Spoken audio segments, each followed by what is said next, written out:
baby. Man, being on a winning streak, this feels so much better to do. Oh, man. Imagine if we were still on a losing streak and we had to do a show today. Let's go long right now. Let's go long. What's up, everybody? Welcome to the DNVR Nuggets podcast. Let's go. Let's go, fellas. The number one Nuggets podcast in the world. I don't know if you guys know that. The number one. This one? Many people are saying. Oh, that's Many cool. people are saying. Is it close? I like it.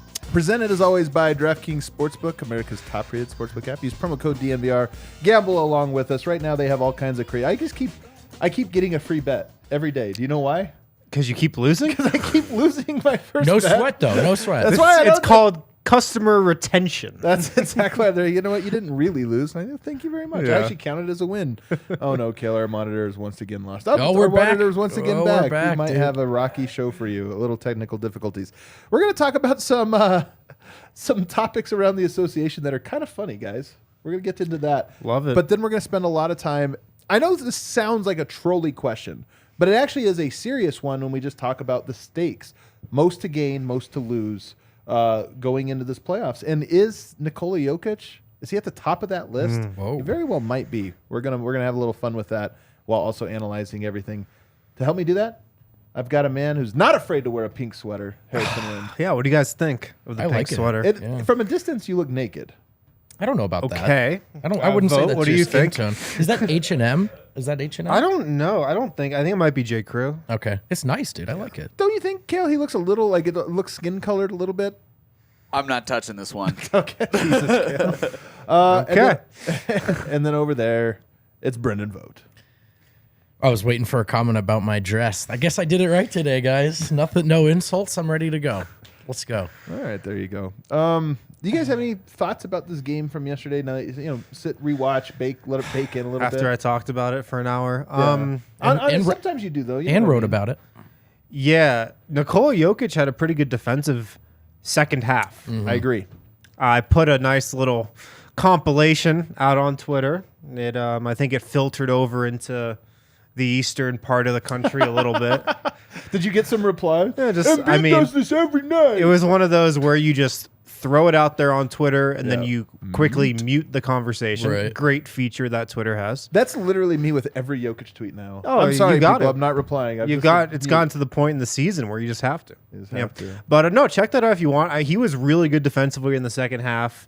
In pick and roll, getting steals. He had 3 steals last night. Did you know Nikola Jokic is 6th in the NBA in deflections? It's pretty lit. 6th in the Pretty entire NBA. He's tied with Bam Adebayo for the most steals among centers this season. Does a kick count as a deflection? No.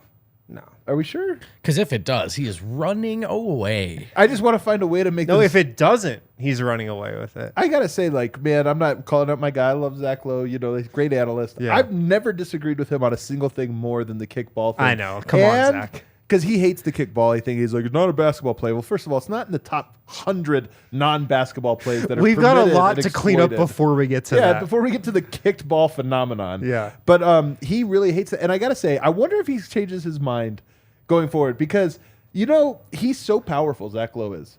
It's not a coincidence that after he's kind of moved away from the Jokic thing, the odds have changed. He's that powerful. But he went in on the kickball thing, and now all of a sudden it's a talking point that everybody has a take on. Have you noticed? Yes. Here's my take on the kickball. If everybody could do it, everybody would. I love this is the right take. Yes. You're so good at this, Wind. Holy shit. If everybody He's so good could at kick this. balls the way Nikola Jokic does, everybody would do it to break up every pick and roll. Nobody can do it like he does, though. It's one of the most Serbian things he does, though, actually. Yeah. It's like the defense is so disadvantaged as it is by so many rules. You know what's one advantage they have? It's not that hefty a penalty to just kick the ball. Jokic is going to take that as long as it's there, as long as it's built into the rules. I'd also say it is a basketball play. This is the thing that's weird about it is why is it not?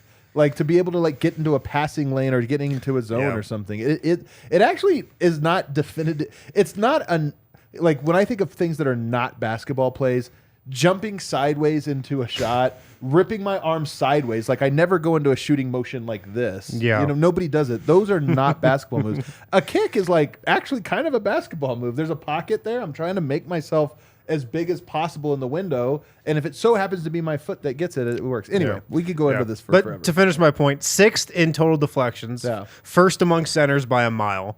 and tied with Bam Adebayo for the most steals among centers this season. And all three of his steals last night, this is the underrated part about Jokic's like defense. His steals, all three of them last night led directly into Nuggets baskets. You know, sometimes if you block a shot at the rim, the ball goes out of bounds, you give it back to the other team. 100%. Most of the time, to be honest. Jokic's steals usually lead to Nuggets transition opportunities, which usually lead to baskets. Should we just clear out and let Win cook today? Yeah, he's on fire. I don't even want to touch this. This is like a little quarter. We're just wow. Murray Fleury to start the I'll game. sit out segment 3 then. He's just gonna take the second. Got to bench him. He's on fire. Do you have any other updated thoughts or notes? The starters are awesome. Second, third quarter in a row where we saw just the seriousness. You know, maybe you want to call it urgency, focus, whatever your sort of buzzword is. Second, third quarter in a row where they said, and Malone too with that rotation, all right, enough's enough with the BS. We're separating here. This is a decision on our end. Obviously, it starts with Jokic, but I know it's the Wizards, but it's the second, third quarter in a row that made me go, yeah, they haven't forgotten how to do this. I think you raised an interesting point, though, so we didn't know this, but after the game, Mike Singer filed a report. He was there in Washington, that Jamal Murray spoke up at halftime and was like, come on, guys, what is this effort we're giving? Yeah. And then, perhaps no coincidence, the effort in the third quarter was phenomenal. The Nuggets won that quarter by 20 points. Right. If you were to pick one player whose effort most went up in that third quarter, it would be Nikola Jokic.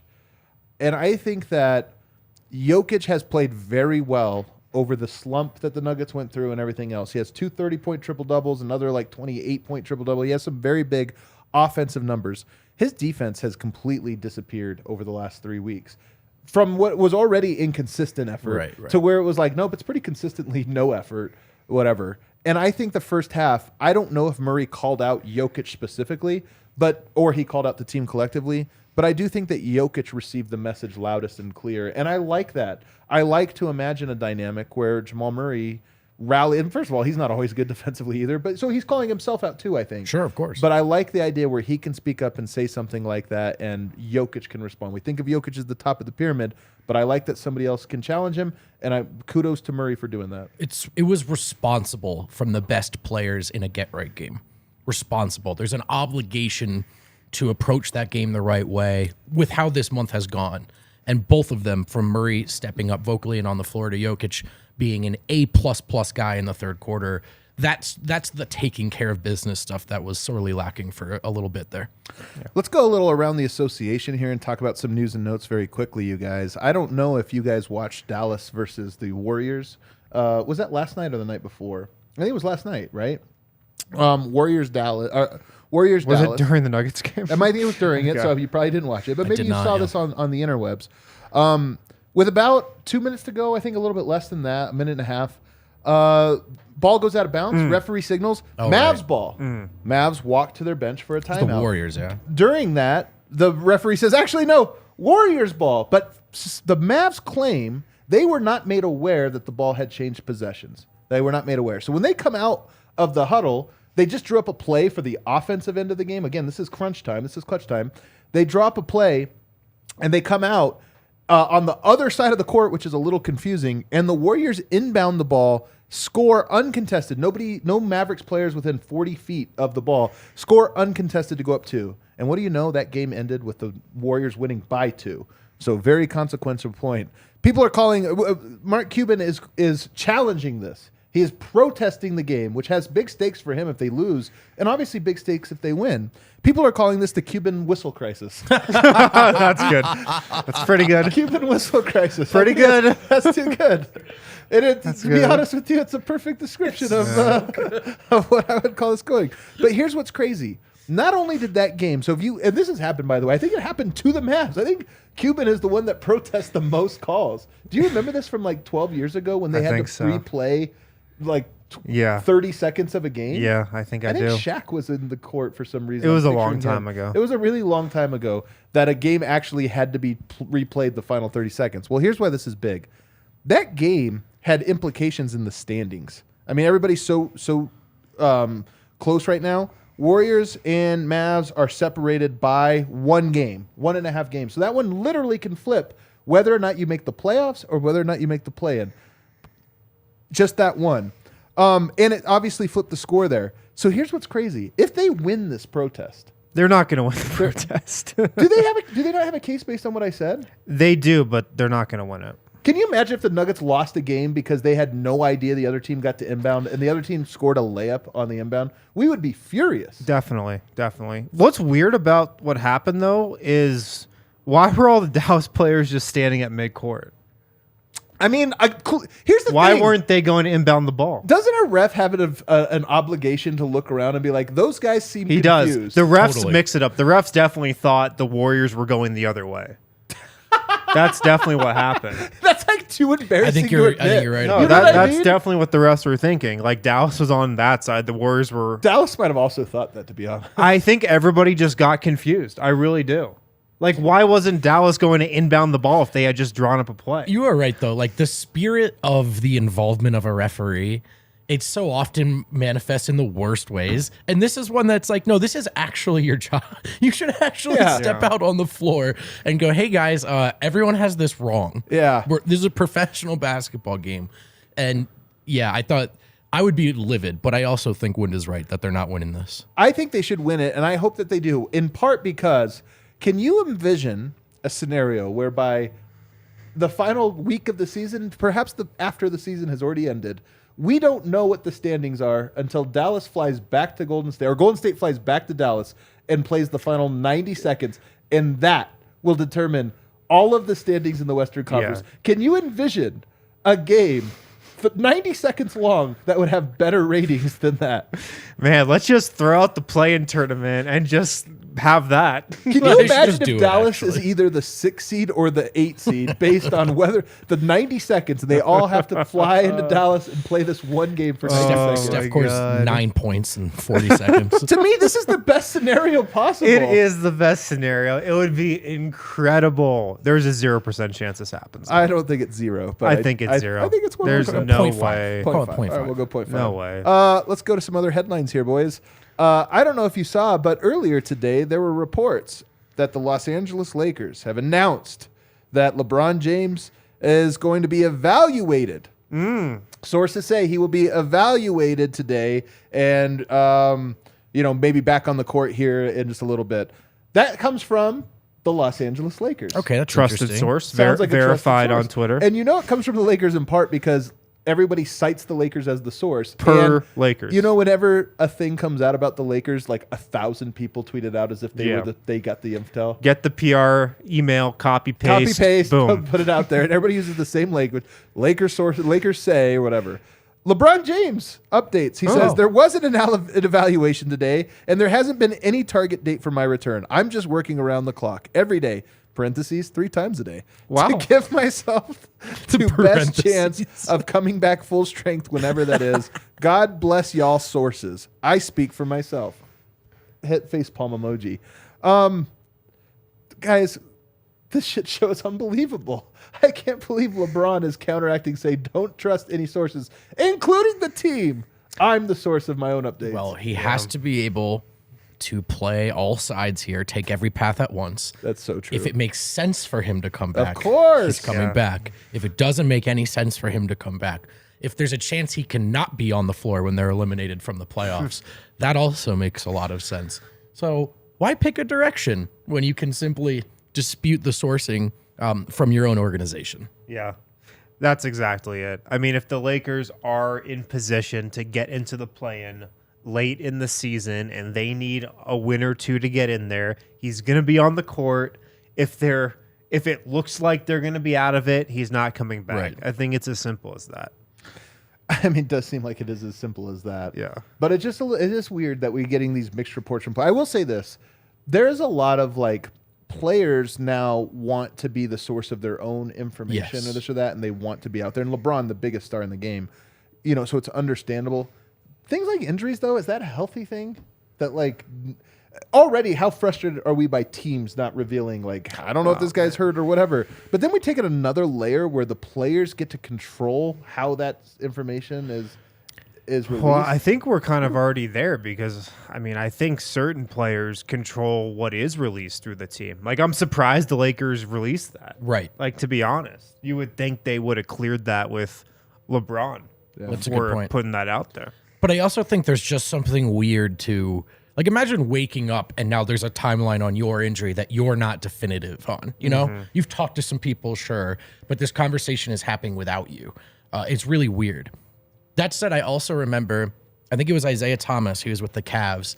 It was Shams put out a timeline that he would be back in January or February, and IT was livid. He was like, "Who's your source? Where'd you get this? Where does this come from?"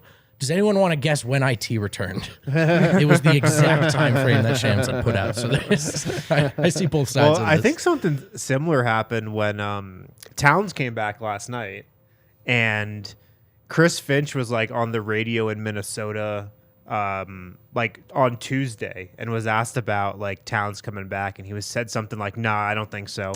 And like Shams reported that he was.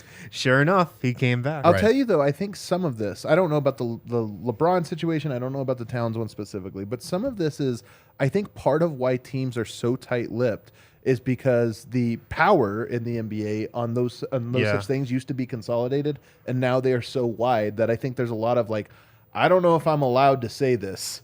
When typically a team had the authority, a PR director had the authority to determine what it was. Now it's like, I'm not sure. Like the agent said he's doing the special, and I'm not sure if I can say. Well, I think teams they play it safe as the default because they just don't know what the player is going to say or do. Anyway, we're not sure if AG or Murray are hurt, and we probably never will for various reasons. The last one here, Phoenix Suns lost last night to the LA Lakers. We watched that game. If you were watching, you might have noticed that the Lakers took a lot of free throws. Austin Reeves, really foul merchant, said he studied Trae Young and James Harden, which is the most annoying sentence. Literally the worst quote of all time. The worst quote of like, I really studied them and how they draw fouls, and now I'm fouls. great at doing this. Right, cool. Very annoying. They shot 20 more free throws than the Phoenix Suns. You guys laugh. I brought it up a million times. I'm worried of playing the Lakers in the playoffs. Not because I don't think the Nuggets are good enough to get it done, but because I know the Nuggets are going to have a 20 free throw disparity in most games, and that Nikola Jokic is going to be the recipient of a lot of BS foul calls. I've brought it up before. Jokic has only had 3 fouls twice in the playoffs in the first half, which means foul trouble, right? Had to exit the game in the first half because of foul trouble. You go to the end of the game, there's been games where he's fouled a lot at the end and gotten 5, but those don't count. In foul trouble and had to limit his minutes. Only happened twice, both times against the Lakers. I watched this one and I just go, shake my head. 46 free throw attempts. Lakers hanging by a thread. Desperate, must get the win game, huh? Playing against a team that's actually kind of good in the Suns, although they're banged up. I'm sorry, guys. This is the reason that I think the Lakers are so scary. But that being said, I want to play the other side of this. Phoenix Suns are such whiners. Let's play both sides, baby. I can't decide which side I want to take on this one. Which side should I take there, Vogt? I think you were right the first time. Second one's always a fun path. It is so fun, though. And There's always something tempting. to the second one. I mean, they're a little whiners. It's always right there. You know what I mean? We're going to be such whiners Yeah. if that series happens. Guys. They're like, I don't know, man. Was it the refs or that we had COVID? And we can't. It's hard to say. So much worked against us. COVID. I know. I just love same thing. I think you were right the first time, though. I do think. Look, I don't want to just. We do this show every day. I don't want to talk about the refs every day. It's so boring. The Lakers get a friendly whistle. Austin freaking Reeves. The Lakers get a friendly whistle when their backs are up against the wall. They get a friendly whistle. I do feel that way. So yeah, I think that's the right reason to fear them. I do want to like insist on everything around that. I just think the Nuggets are a better team. I think they're the 1 seed for a reason. Are they if Yoke's not on the court? Well, no. This is my only thing, man. I'm just saying. I get it. They got 3 guys that shoot like way more free throws than Yoke does. Here's a stat for you. Since January 1st, Austin Reeves is averaging more free throws per game than Nikola Jokic. Well, clearly he's in the paint more. I mean, he's just because he's always in the paint, right? Like he's just been locked in a room studying James Harden. Well, his arms are like sliced up though, Austin Reeves, right? Like famously, he's always bleeding on every limb. Yeah. Yeah. That's just an interesting stat. You know what? I'm going to render a final verdict. Both parties are guilty. Whitey Suns. Well, you left out the part about Lakers. Monty Williams like blowing up about the refs in his postgame last night and then walking off the podium. No more questions. Yeah, that's all I got to say. Meanwhile, I saw this great tweet like all the calls that Devin Booker actually got last night. Were they like actually all questionable? He was getting like Chris Paul calls The whole game. All I got to say, that was cool, but we had some questions. I need the quotes to write my article tonight. No sport talks about how effed up their league is more than the NBA. Yeah, it's so effed up. All right, let's take a break. On the other side, we're going to start looking at every team and talking about who on the team has pressure. Does the team collectively have pressure? And then we're going to pit them against Nikola Jokic and the Denver Nuggets and say, does he have more pressure than those guys? DraftKings Sportsbook. Use the code DNVR when you sign up and download the DraftKings Sportsbook app. They've got the NBA No Sweat same game parlay going on right now. Apparently, they also just flood your inbox with free bets, odds boosts, promotions, especially when you lose bets. So hit up the DraftKings Sportsbook app, download the app, use the code DNVR when you sign up. The NBA No Sweat Same Game Parlay. Put together a parlay for Nuggets Bucks on Saturday. Jokic points probably. Jokic rebounds definitely. Michael Porter Jr. threes. Play the hits. If you hit it, great. If you don't hit it, no worries. You can run it back with another same game parlay for that next Nuggets game. So make sure to download the DraftKings Sportsbook app now. Sign up with code DNVR. New customers can bet $5 and get $200 in bonus bets instantly. Only at DraftKings Sportsbook, an official sports betting partner of the NBA. That's with code DNVR. Minimum age and eligibility restrictions apply. See show notes for details. Also, shout out to our friends at Jive Hive, jivehive.com. Go to their website, schedule a delivery. Jive Hive is a virtual dispensary on wheels. You can scan that QR code right there on the screen. Takes you right to Jive Hive. They serve a bunch of areas throughout Colorado. Aurora, Greenwood Village, Monument Fountain, various areas of El Paso County as well. Jivehive.com, JIVEHYVE.com. You can schedule a delivery. They are super convenient, great pricing. It's private and secure. Jivehive.com. Jivehive.com. Don't drive. All right, real quick, can we pull up the party bus for this weekend? Saturday's game. We still have like 14 tickets left or something, somewhere roughly around there. It's just $20. You get a ticket on the party bus from the DNVR bar to the game and then back afterwards, riding back with all the fellas. Look, this is a great way to meet people, to have fun, to talk to us, to hang out with us, get to know some fellow Denver Nuggets fans and just have a good time. Also, hop on the show. You get a beer when you ride to the game. You get a beer when you ride back, so you can chug a free beer from Breckenridge Brewery. They are the sponsor of the bus. It's always a good time. We get all kinds of repeat customers for this thing because people that come, they tend to come back and again and again. And like I said, I think we have 14 tickets left on this this final bus. So if you're thinking about it, it's just $20, guys. What are you waiting for? All right, let's go through the NBA, you guys. And I want us to look at all the different players facing pressure, and we're gonna go dunk contest style. You gave us the first through fourth. Here, let's throw those out because it's too confusing. Let's throw out first through fourth, and let's just go 5, 6, 7, like dunk contest style. And Kale, you add these up for us. You might have to create a little Google sheet, okay? Math live on the internet, Kale. Live on the internet.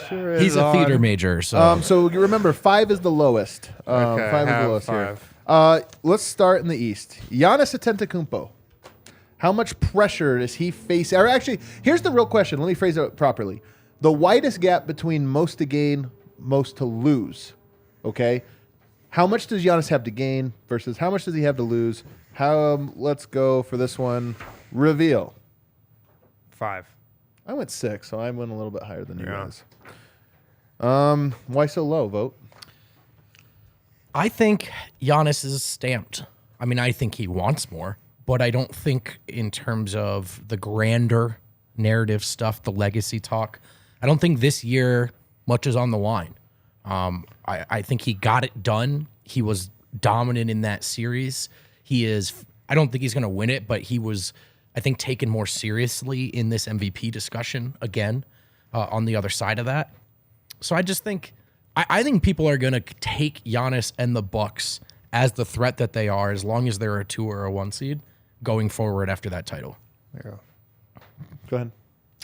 Yeah, I mean, I agree. I don't think he has a lot to lose. Like, yeah, he'll get flamed if they go out early. Yeah. He'll be the topic of first take for a week, and then I think people will move on. Like, I think his He is stamped. I think his legacy is pretty much written.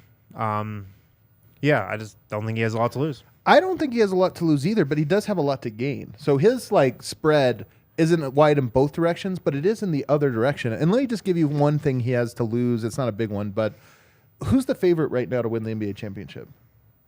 Is it the Bucks? The Bucks? It's the Milwaukee Bucks. They're the favorites. Now, they're not a heavy favorite. They're plus 330, so they're plus value. The field is still more bigger, but they have the best odds.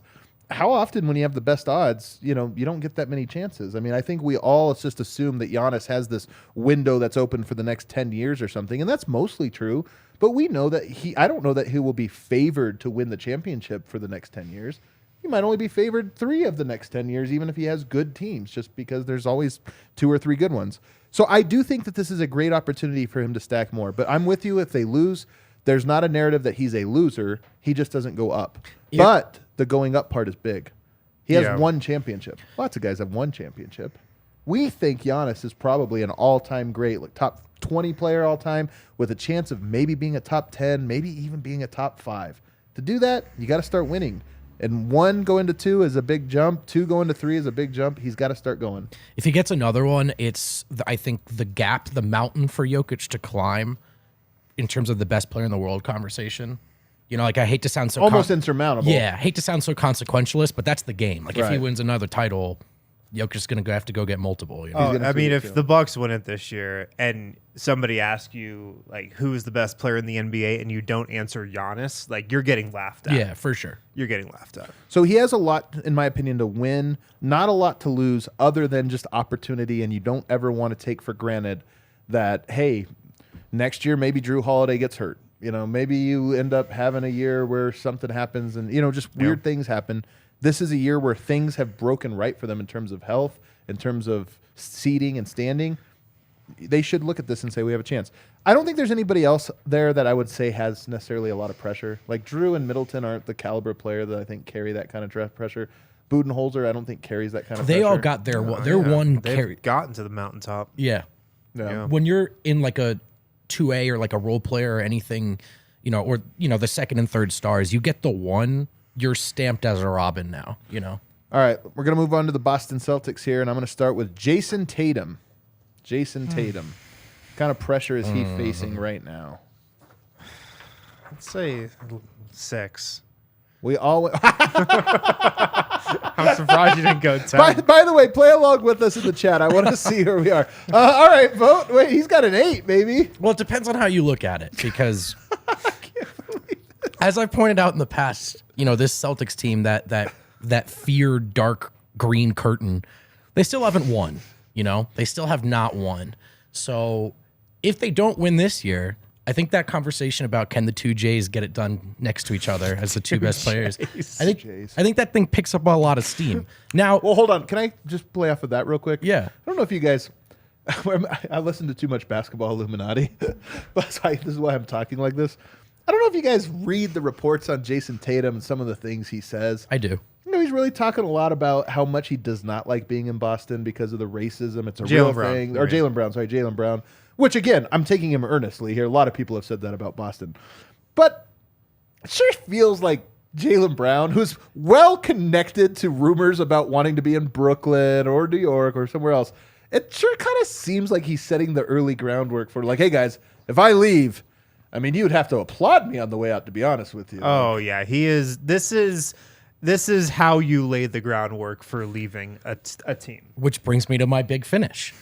This Celtics team could fall apart as we know it if they don't win this year. Now, having said that, Tatum may personally not be feeling any pressure about that because his end goal is clearly to end up in Los Angeles at some point.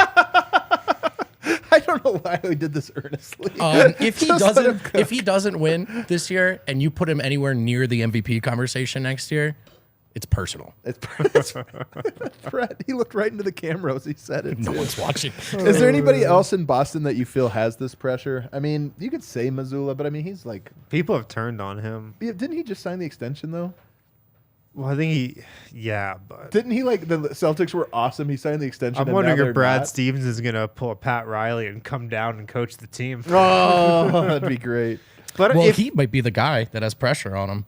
yeah, I mean, he's built a really good team, but I know, but If- eventually if Jason Tatum doesn't win, I feel like people are just going to say, "Oh, he's still 21 years old." You know, he has 17 actually. he 17. has 19, a long sorry. runway in front of him. He's still not even close to being in the prime of his career.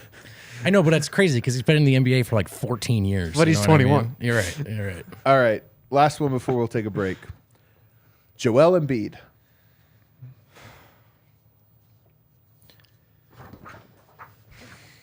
Nine. 10. I almost went 10.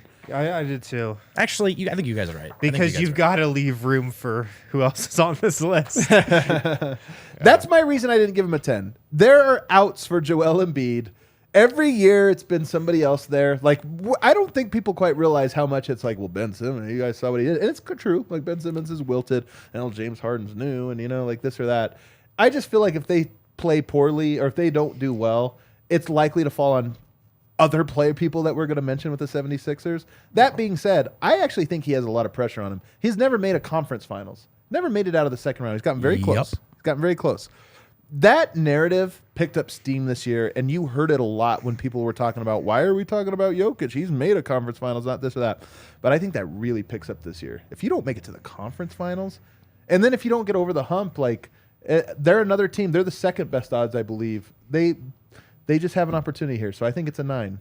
I agree, and I think a take is going to be that, like, is Joel Embiid ever going to have a better shot than this to get out of the East? Maybe next year in Miami, but yeah.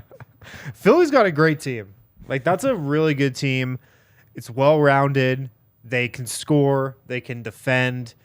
I think they have some guys that you don't want to trust in a high-leverage playoff situation, but they've got the talent. They're playing really well. They're healthy. I just think they've got all the pieces this year in a way that they haven't in years past. So I just think that's the pressure. Like, everything is set up for them to do it this year. The other pressure is not his doing.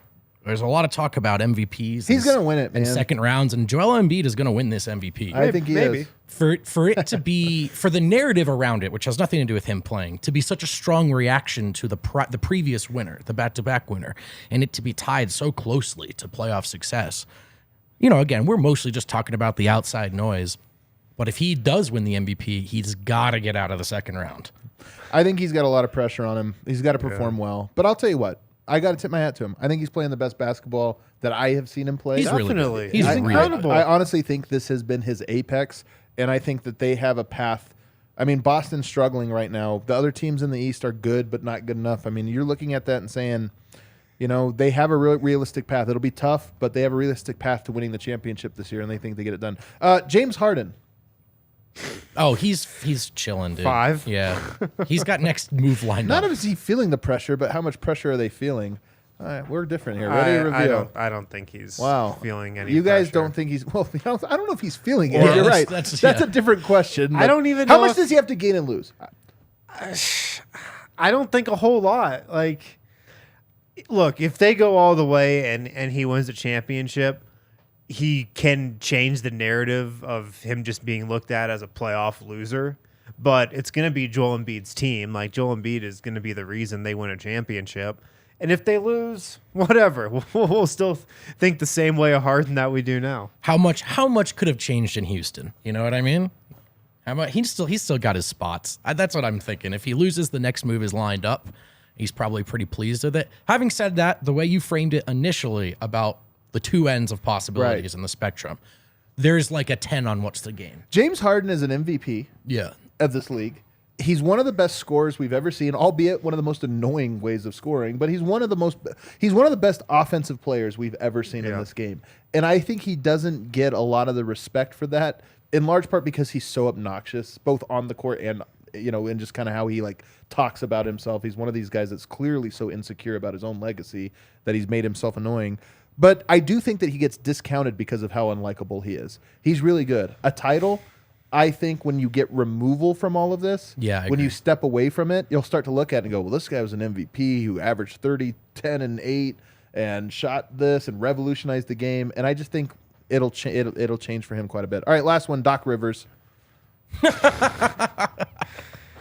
I mean, if he wins, could he be a top 10 coach of all time? Well, I think he already is, right? That's the joke. Oh, God. I don't even know, man. You know what? I'll actually go 8. You guys Yeah. all think that it's just Embiid that has the pressure. No, like Doc Rivers. Doc has a lot to gain, like, to be honest. If you win a championship with 2 different teams, not very many coaches have done that. That far apart? That far apart, different eras, Yeah. different styles. Plus, I mean, it's 2023. He's still getting credit for that one Celtics title. Oh my God! Imagine you know? how much Doc will bring up the 2 titles. Oh my, goodness gracious! He'll be a 2-time winner that really could have won like 15 times. I mean, if you Yeah. really think about it. The thing Perkins is, was healthy. the thing is about the other end of it. Like, all right, does he get fired? He gets another job. He's Doc Rivers. You know, Does he? Yeah, I guess he does. You're Yeah, right. he'll He probably does. coach, like, I don't know.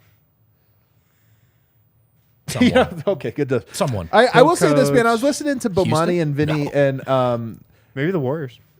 Vinny Goodwill. I was listening to their pod the other day, and they brought this one up that I thought was great. Remember when we used to say LeBron never had any good coaches? Remember early in his career because he had Mike Brown. Well, guess what? Mike Brown might win Coach of the Year. Remember he had Eric Spoelstra, one of the best coaches of a generation. Ty Lue. LeBron might have actually played for 3 of the best coaches currently. Who had that take? With what? That's a ridiculous take. Which one? That LeBron never had any good I think coaches. Adam- No, I there think was Adam's a time right, at though. point in Yeah, that time when was- you looked around because it was like, well, Phil Jackson and this or that. But because Spoelstra was new, Right. it wasn't clear if he was a good coach. Well, it turns out he's actually a phenomenal one. Ty Lue was new. Is he actually a good coach? Yeah, he's a very good coach. And Mike Brown was a horrible coach, like one of the worst coaches ever. It turns out maybe he's not. Maybe he's actually a really good coach. It's just we didn't know it at the time. So my point is LeBron has now played for possibly 3 different Coach of the Years. Not during his tenure, but at different points. It's just interesting. All right, let's take a break. In the Mohara, this is kind of a hater's ball. It's kind Yeah, of it fun. really is, man. Breck Brewer- one win against the Wizards and we go crazy. Breck Brew, the official beer of DNVR. Look, we got the party bus coming up Saturday. You get a beer if you're coming on the party bus. Come to the DNVR bar beforehand. Hop on the party bus. Maybe you'll get a, Mile High City Golden Ale. Maybe not. We'll see. Breck Brew, the official beer of DNVR. Check out the Mile High City Golden Ale. There's nothing better than watching a Nuggets game, watching the pod, watching the DNVA show with a Mile High City Golden Ale in hand. So check those out. Check out breckbrew.com. Check out the Breck Brew beer locator to find out where you can get Mile High City Golden Ale closest to you. And like I said, this Saturday coming up, we've got the DNVR Party Bus. Also on the 27th, we've got a watch party fundraiser for Luis Garcia. If you don't know, Luis Garcia was a student at East High School right here, right down the street. Denver East High School is literally a block away from us at the DNVR bar. He passed away due to gun violence in February last month. Luis was a great kid, hard worker, loved soccer, worked to help his family. There's a GoFundMe that you can donate to. And also on March 27th, on Monday, 10% of all the revenue at the DNVR bar will be donated to Luis's family. So stop by Monday, the 27th. Donate to a great cause. There's a link in the description as well to the GoFundMe. So check that out. And by the way, I've had some people reach out and say, hey, I want to donate, but I'm far away or I can't be there that night. There is a link in the tweet, and I think it'll obviously be in the description of the show. Kel, can you make sure it's there? There's a link there that you can donate as well. So there'll be an opportunity if you can't make it down to the DNVR bar. All right, let's move on back to the show here. This is fun. Do we have more people to rank? We do have more people to I rank. I love this. The Cleveland Cavaliers, I don't think there's anybody there that moves the needle. I mean, they're just so young. Yeah. And Donovan Mitchell, he has a lot to gain. I mean, if they play the Knicks in round 1, they could lose that. I don't think they would lose too much clout individually or collectively. It's just they're young. Yeah. If they win that one and then lose in the second round, that's kind of what everybody expects them to do. Same thing. But if they win that one, if you beat the Bucks and Donovan Mitchell goes off, he does, I think, take a step up in terms of how people view him. Yeah. Nobody has taken that. Nonetheless, I don't Is think he in the Tatum tier? no, I don't think he's worth ranking. So I just think, do you guys, anybody going to No, I'm saying, like, if they beat the Bucks, is he, like, in the Jason Tatum tier of NBA player? maybe, honestly, like he that might. tier. We can just do a quick reveal. I don't think it's going to get 6? there. Mine's a 6. Yeah, I mean, I'll they say don't, a 6. maybe a 5. I mean, if you said 5, I wouldn't Is argue it. Bickerstaff facing any pressure? Probably No, not. no, Probably he's not. like That walking timeline- on easy street. Yeah, you're right. You're That's why right. I don't think anything changes for them, narrative or elsewise. The Knicks, I don't know that there's a whole lot there for the Knicks. They could win around. They're not doing anything. So Thibodeau's legacy is secure. I mean, unless they win the title, but I mean, come on. Is Julius Randle like a tier 2, tier 1 guy? That's the summer discussion if they win a title. oh god. Brooklyn Nets, same thing. I'm not sure.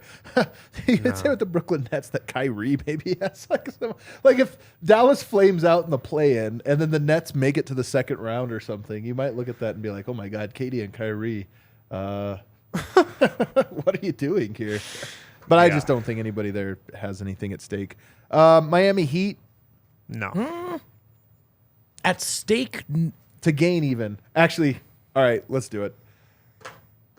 I'll just say Jimmy Butler. They're currently, guys, the 7 seed. And they look pretty comfortable. They might be the 6 seed, but 7 seed. That means they're very, very, very likely to play one of Boston or Philadelphia. Jimmy Butler knocks one of those teams off. If that's all they do. Oh, man. I just think we all kind of agree Jimmy Butler and the Miami Heat are this like tier 3 team that's like, they're kind of good. They work hard and they try hard and they play the right way and smart, but they're not good. But they knock one of those teams off. I don't know. Let's do the reveal. Jimmy Butler. I'll say 6. All right, so we agree it's not that much. It's not that great. No, I will start saying he's better than Tatum, though. You have a lot at stake here. Atlanta Hawks, I don't think so. Actually, let's do Trae Young. They're the 8 seed. How much do they have to gain? Does he have to gain or lose? This stuff is so unrealistic. It's tough to even think about. I don't know. Trae Young is having a very down year in terms of I feel like everyone's turned on him. It's revealed that nobody likes coaching him or playing alongside him. I mean, I'm not. Are you surprised? No, but I mean, so realistically, we're kind of measuring this against the default setting. What is their default setting? Right now, they're the 8 seeds. They have to, let's just say they lose one play and win the other, and they become the 8 seed, and they go against the Bucks. Sweep? 4 or 5 games? That's a sweep. So there's not a whole lot That's there. an easy sweep. And you don't think we're talking about... You think the train has always left the station on Trae Young, that he's just kind of... He's gonna be the guy that was in the Doncic trade, man. Okay, let's go Quinn Snyder's wondering why he took that job. Let's get to the Western Conference now. Nice. I want to go with the Memphis Grizzlies, and we'll start with Ja Morant. The redemption tour. The redemption tour. I hate everything. Ja Morant, how much pressure is on him? Redemption is a bit much. I'm going to go 7. I'm going 7. I was going to go 7 or 8. 6. We kind of think the stakes are low for them. Is the pressure more of a team building thing, kind of a front office thing? Is it? I'm asking, if they fall short this year, do you go kind of a weird year at the end? I like the direction we're headed in, or do you say to yourself, we need more firepower? We need another star in Memphis. Yeah. I think the narrative, if they flame out, is just, well, we knew this was going to happen. Ja doesn't take his career seriously. That's the story. And maybe it's right. Yeah. I don't know they have a lot to lose just because they're such a young team that if they lost in the first round, probably. They'll probably be back in some iteration. And right now they're the 2 seed. If they lost to the Lakers, it's not like Denver, where if Memphis lost to the Lakers, I don't think people would be like, that's a fraudulent team. They'd probably say that's a young team that needs some growing up. Weird year. They maybe need to trade a player here or there. Yeah. But it doesn't mean Ja Morant's a loser. It doesn't mean Jaren Jackson Jr. is a loser. It doesn't mean Taylor Jenkins is a loser. It just means their team is not ready. I agree. So I don't think there's anything there. And Taylor Jenkins, I don't think there's any other player that deserves mention here. Do you? No. I mean, Dylan Brooks needs to at least have a good playoffs. He's done a lot of talking. But he doesn't have that much to gain, No, man. he Everybody knows what he is. Sacramento Kings. Oh, man. Who's the guy there? Collectively, I feel like there's something at stake, but is there a guy? There's a guy that has a lot to gain. Who? And you mentioned him already. Mike Brown. Should we just do the Kings collectively? I think we should make it the Kings collectively. Yeah. Kings collectively. What's at stake for They're them? probably like a 6. I'll go 7. Yeah, dude. Vote, it always takes you so long to find the numbers. There it is, 7. I have to check against you guys Here's first. the thing. If they lose, I actually think they've played so well that if they lose in the first round, it will be a little damning because they have the Denver Light thing going where it's like, that style is, they're soft and it doesn't actually work in the playoffs and this or that. And even though they've never been there, it still would linger on them. You know what I Yeah. mean? That's actually interesting. So I do think that there's this level of like they're always just going to be whatever if they lose in the first round. Whereas if they win a round or two and make it to the conference finals, I do just wonder if next year we enter the season with the Kings as this default top 4 team. Is it possible we enter the next year just going Kings, one of the best teams in the West? Yeah, definitely. The Kings are the 2018-2019 Nuggets. Like, that's exactly who they are. This young team, all offense that hasn't proven themselves and has never made the playoffs. Nuggets were the 2 seed that year. That's right. And they went up against a veteran Spurs team. It took them a second to find their footing, and they ended up winning that playoff series. But I think the Kings this year, like the Nuggets that year, they're probably, winning one round, and that's probably it, at the most. The Nuggets that year were very close to going to the conference finals, which people forget. But I think you'd have similar expectations and similar stuff at stake for the Kings. If Sabonis balls out and they make the conference finals, are we due for a re-examination of his place in the league as a center? Is he maybe tell you closer what to will the happen. top than I'll tell you what will happen is people will start the Sabonis Jokic conversation. Who's actually better? That will be a conversation. I saw it on the timeline once already. Someone's like, dude, these 2 players are much closer in talent than everyone thinks. That will And it's like, happen. oh, man. I mean, it's insane, but It'll happen. that will happen. All right, let's go over to the Phoenix Suns. Kevin Durant. I actually don't know. Guys 5. take so long. Wow. 5. Yeah, I don't know if he can really salvage or ruin. Ooh, his look at this one. reputation. We're all over the board. If Kevin here. Durant wins, he joined another super team. He rode another team's He gets- coattails to the title. Yeah, but he's a 3-time champ, man. Not many of those yeah, around. 3 of the lamest titles of all time. Hey, it's still, you're not If wrong. they lose, I mean, yeah, like you can just blame it on the fact that they came together at the trade deadline. They're this old team that gets hurt all the time. They have no depth. The excuses are there. All right, here's the thing. If they win it this year, it's almost certainly because he played phenomenal. So let's just say he just had an incredible run. Yeah. Who's the favorite to win, not knowing how free agency and the draft has gone? Who's the favorite to win the next championship? The Suns or the Bucks or the West, the Suns. It's probably the Suns. Like, you just look at it and go, wow, they won this year where they threw together a team at a trade deadline and they won already. And by the way, KD missed the last 2 months of the season and they still won a title. They become favorites, and his plug. What do people already say about him on the Suns? Is he the most you could plug him in on any team? Plug he and play fits in? superstar. And then I'm just telling you, 3-time champion, wins it multiple times, whatever. I just think his legacy has a long ways to go up. I don't think there's a lot to go down, but I do think there's a lot to go. Well, if we look at the last 8 years, Kevin Durant's actually been the best player. I don't know. God. I don't know if anyone is changing their minds on KD. Really? I think there are people who probably feel the way they feel about him. If he and wins a they'll- title this year, you don't think people will be forced, even the no, haters? no, I think the haters would just double down on the same. Yeah, I'm sure he finally won, joining someone else's team again. All right, Chris Paul. 14, Yeah. 15.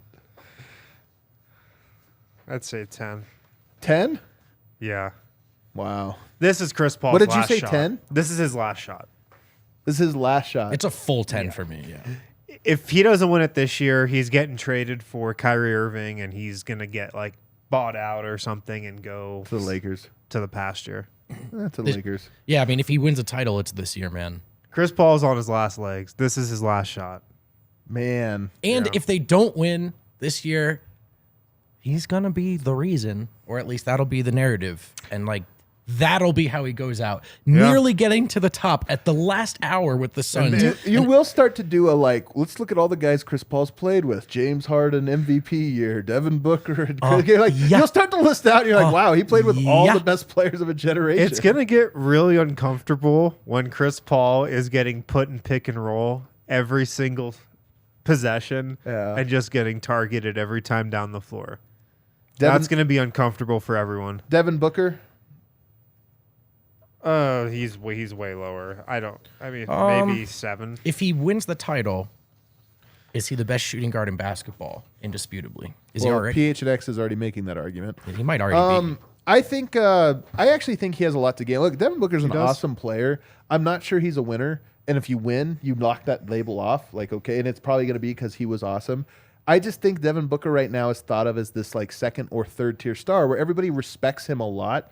You talk about the Tatum tier, he automatically becomes the Tatum tier. He's that good of a player, and then you go, well, yeah, but he also is a winner, and I just think he elevates pretty high. Yeah.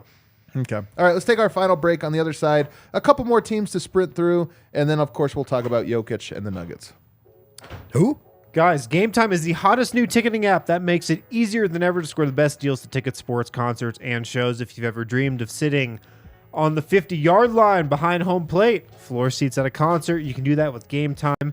Join over 15 million people who have downloaded the Game Time app. You can see it right there in the description. It's in the podcast description as well. Use that link when you buy tickets through Game Time or download the Game Time app. Check out Game Time. If you love DNVR, then you'll love Game Time. Also, Shady Rays. Shady Rays. We got hooked up with pairs of Shady Rays here at DNVR. Take on the sun with gear that's built to last. Our friends at Shady Rays have you covered for the warm weather ahead with premium polarized shades at an affordable price. This is a deal exclusive for DNVR listeners. Use the code DNVR. Get 50% off 2 or more pairs of polarized Shady Rays sunglasses. You can use that code online or you can use it in store. Alrighty, let's go back now. A couple more teams here. We'll try to rapid fire through. The Clippers collectively, I mean, we could just talk about their guys collectively. There's a report that just came out. Somebody tagged me in that sources familiar with our close to the Clippers think that Ty Lue is going to leave the team at the summer. I just look at that team and I'm like, I don't buy them at all. I can't believe everybody buys you. But it's weird that everybody on ESPN always tries to hype them up. We're on the cycle 3 of are they actually the best team in the West? But then you look at indicators where it's like the coach is trying to already feel out other jobs. Ty Lue's miserable there. He's miserable there. Everybody's miserable. Where do we think Ty Lue's going? Denver, maybe? We'll find out. You're just... Why are we stirring so much shit today? The Lakers? What kind of a mood are we in? Oh, yeah. He's going to the Lakers. Yeah. Sorry, I shouldn't even have asked that question. Yeah. Going to the Lakers. I don't know. Clippers, is there anybody here worth you saying that? Fucking all of them. You think it's a 10? The Well, Clippers? except not Kawhi, but the Because rest Kawhi of them. already has one. All right, we'll do Clippers collectively. I do think there's... Actually, you know what? Nope, I'm changing it. I'll say I'm changing it. Steve Ballmer. I don't know. The Clippers collectively, 9. All right, fine. It could be the Clippers. Clippers. I'm just saying Steve Ballmer paid an enormous amount of money for no playoff success. Not even a championship, just like irrelevancy. Yeah. If they don't win this year, if they don't go to the conference finals, what was the best they ever did? The second round? Did they go to the conference finals? No, they got to the conference finals, yeah. 1 year. If they don't Weren't close. do something this year, there's going to be nobody sitting in that new arena and nobody using Why Steve Ballmer all is those not toilets. I mean, all right. But if they win one, then There they're still might not be anybody. Well, that's sitting true. in that If they arena. win one, though, they're like the Lakers. An experiment that worked technically. Listen, man, Paul George is one rough playoff run away from entering the worst trade of all time conversation. I'm serious. SGA and a boatload of picks to do this. They got to win something eventually. And Ty Lue, who's supposed to be the answer, not looking like an answer so far. Paul George is going to win the Nuggets a championship one day. Hopefully it's their 4th championship. My least favorite pipe dream. It's the worst pipe dream. His Paul Millsap era is going to be in Denver. The Warriors, let me put it this way. I don't think, let's just go really quickly. I guess we'll say Steph Curry. I'm going to go. Fucking. I actually think this could be really high. Once you start to think about it, You're 10? right. You guys are. Wait, what? He has nothing to lose, so automatically you can't say it's a 10. He has more to gain maybe than of anybody. This is why it's a 7, because the top part is Okay, so I don't understand this scale. It's like odds, bro. You just get your takeout. It doesn't matter. I don't get it. If Steph Curry wins a title this year, like, he's untouchable. I mean, what is he? Top 5 player of all time if he wins it this year? Guys to lead their team to 5 titles. Tim Duncan, Magic Johnson, Michael Jordan, Kareem Abdul-Jabbar with Magic Johnson. Jabber. Is there anybody else? Kobe Bryant. Bill Russell. Kobe Bryant. Did you say that? And then you're getting to the 60s. But if you just do the modern era, you're talking about the greatest of decades. And by the way, it breaks a tie with LeBron James. He becomes the winningest player during LeBron's era, Jeez. which would Yeah. be insane. That dialogue is going to start. That dialogue First of all, dialogue is going to start. Wouldn't it be a fair dialogue? It's not like it's a Rings, crazy dialogue. You would baby. just say, hey, he won more. What I'm saying is, even when the Warriors were getting the better of LeBron, I think if you straw polled people, 8 out of 10 basketball fans are saying, dude, it's still LeBron's the best player in the world. Look at the team he's playing with, yada, yada, yada. I'm saying all these years later, if Steph gets another one, that's shakier ground to stand on than it's ever been, man. This also feels like the last year. It's Yes, the last this dance. is the last dance. I mean, they might keep Steph and Clay, and they might retain their core because they have Steph, but Draymond being gone would just make it feel like that era was over. Right. I don't know if there's anybody else. I don't want to do the Lakers, Timberwolves, Thunder. They're all there. So let's go to Jokic now. Nikola Jokic, what would you guys say in terms of most to gain, lose? How would you rate it? I think a 10 if I know how this game works. This is an easy one for me. Whoops. Isn't it? Yeah. This is why I thought of the game. This is why I wanted to do it this way. Is like all these other ones are like 10, 9, 8.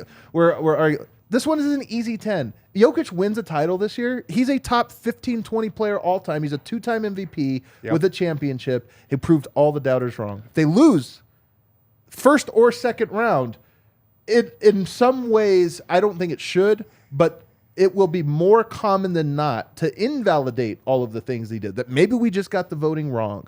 Actually, these MVPs really were just the result of bad voting and bad narratives and everything else.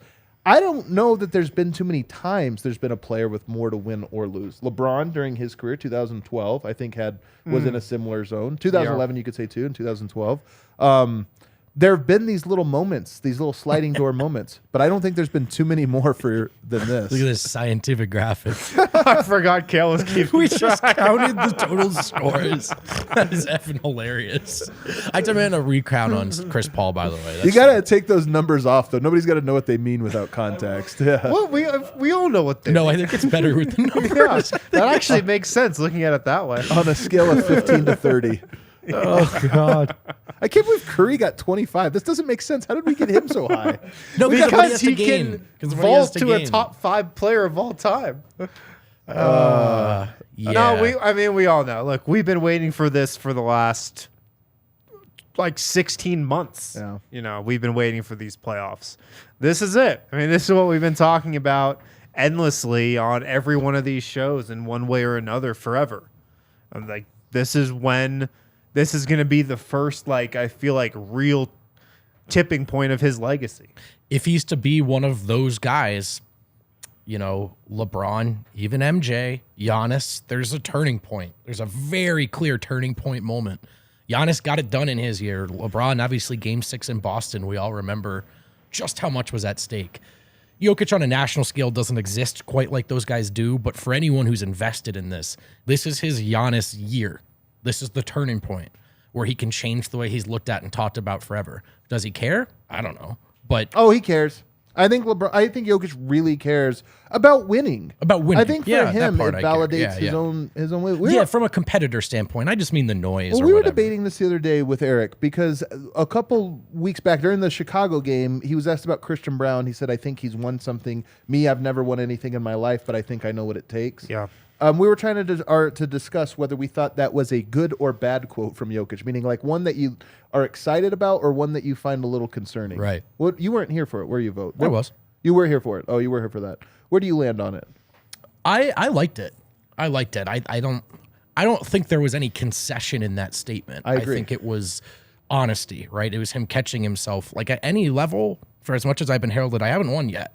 I think I know. I feel pretty good about what it He takes basically to get this done. Mega was like the G League of Europe. So they weren't trying to win a championship. They were trying to develop players. And that's what he's getting at is like, I haven't gone through the ranks of where I won the high school level of Serbia. Right, yeah, and then yeah. I won the college level. And then I came here. He never was in position to win And then anything. Well, and it's then he came to also the him Nuggets. saying that him winning the MVPs, he doesn't even Is nothing, consider yeah. that winning. Right. And then contrast that with a guy like Christian Brown, who will never, ever be in conversations like Jokic is, However, Christian Braun has won at every stop of his career. High school, college, and now here he is. I'm in the sure NBA. even going back to youth, I'm sure he won a rec league title somewhere. Well, I'm So- sure LeBron did as well. I'm sure Jokic. I'm sure he Yeah, won yeah, like yeah, a- yeah. But the so lowest of levels. I didn't think that was a matter of fact statement. But again, like I like that he thinks he knows what it takes. You know, Dwight Howard, when he like 2012 or something, said, "I don't care what anyone says. I know I'm a champion." That's like the opposite of the Jokic quote, where it's Yeah. like, no, you're literally not a champion. Yeah. There's be a champion, you have to win a championship. I think that was Jokic's way of saying, I think I know what it takes. I think I know, but I can't say I do until I do it. And it was this sort of like, that's what motivates me type thing, not a like, I'm a loser. I don't think he was saying I'm a loser. He's just saying I've never been a winner yet. I think it was just an honest, just like clear-headed, humble quote from Nikola Jokic. I mean, he was just kind of telling it how it is. Nikola Jokic has never told a lie. Like that's just his frame of mind right now. I don't think any player has more to gain or lose than Nikola Jokic from a narrative standpoint. I think he has the widest swing of any player in the NBA. I don't think that's a crazy take to have. Now, if he goes to the conference finals and loses in 6 games, that's to me is like the neutral, where nothing changed for him. Some people will still say he's not good enough. Some people say he is good. Whatever it is, that's the neutral where I don't think the swing happens. You lose in the first round, my God, that swings so hard that direction. So unfathomable. The Nuggets lose in the first round. His Pack it entire up. career is a joke. You lose in the second So is this round show. even. I think that there's still a swing that way where it's like, Second round, I agree. even if you lost to the Suns and the Suns go on to win a championship and you lose Yep. to them in 7 games, it's still, Totally. they only made the second round and they're still this. But I just think that if they win a title, he goes into a 2-time MVP with a championship, which there's like 6 of those guys in history. Oh, and then we get to do and listen. 10 years later, he probably should have won a third one. Oh, but yeah, and we get to do that. It actually but- validates that he should have yeah. won, whatever. So Yeah. to me, there's no We question. can just consider him a 3-time MVP. Yeah. winner. And even though we all Start think that the lying. Nuggets have a Yeah. window of opportunity that extends beyond this year, I still think the ramifications are going to be so strong. The same way they were for Dirk in 2006 when they lost, 2007 when they lost. Yep. I mean, there's an alternate universe where the Mavs win in 2006, we'll say, and then maybe Dirk wins 3 championships because it just changes all these ripple effects or what have you. So I'm just saying, there's a lot at stake here for Yoke, and I actually do think number one amongst all the players. DNVR Nuggets podcast. Infinity. I've lost my 10. Infinity. It's down there. I will not 20, show up for work. 30. First round exit, Brendan Vogt exit. All right, everybody. Thanks so much. Buff's up next. Hit Super that like chats. button on the way. Super Oh, we have a chats. couple super chats. Let's rush through them here real quick. Nico says, Coach mentioned that he liked Murray with the second unit. Is he watching what we are watching? I don't get it. Yeah, if you missed it, Malone after the game pretty much said that the second unit we saw last night is going to be the second unit He he did. sticks with. But there were 2 because he's changed the stagger. in the Well, maybe first that's what and it second is. half. Is half with Murray, half with him. Oh, with yeah. Okay. All right. All right. Ulysses Ventura says, never mind the MVP award. We smoking that Sixers first round exit pack. R.I.P. Bozos. That is maybe the best timeline possible. Nuggets, Jokic loses the MVP, wins the championship. Embiid wins the MVP, loses in the first round. That's brightest timeline. I don't have that much hate in my heart. Eloy says, I mean, I still don't- have... it's not hate. It's just like Just cosmic justice. Yeah, it's just resentment. basketball gods instilling the. Eloy says, Right. still have room on that party bus? Yes, Oh, sir, we do. yeah. Hit the link in the description. We've also got it on Twitter, or you can find it on our Eventbrite page. Anywhere there. $20. Going to be a good time. We want to see all you guys out there. It's going to be a great time. All right. Hit that like button. See you tomorrow.